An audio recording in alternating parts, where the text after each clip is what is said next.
Klabu ya Young Africans maarufu kama Yanga imeanza rasmi harakati za kuimarisha kikosi chake kuelekea msimu ujao kwa kufungua mazungumzo na aliyekuwa kipa wa Simba Musa Kamara.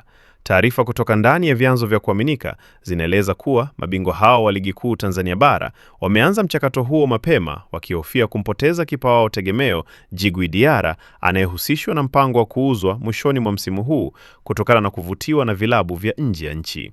Inadaiwa kuwa uongozi wa Yanga hautaki kusubiri mpaka dirisha la usajili lifunguliwe ndipo waanze kutafuta mbadala. Badala yake wameamua kuanza mazungumzo mapema ili kujihakikishia usalama wa lango lao kwa msimu ujao. Ndipo jina la Musa Kamara likaanza kujitokeza mezani. Kamara si mgeni katika soka la Tanzania.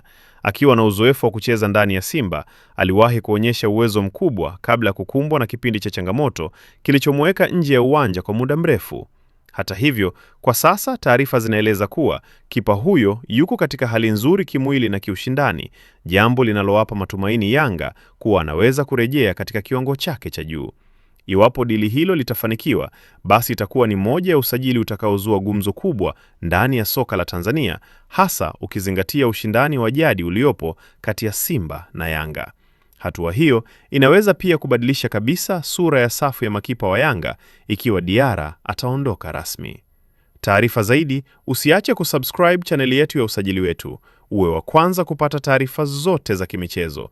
Pia tunapatikana kwenye mtandao yote ya kijamii: Facebook, Instagram, TikTok pamoja na Twitter kwa jina la Usajili Wetu. Jina langu ni Shabi Graphics.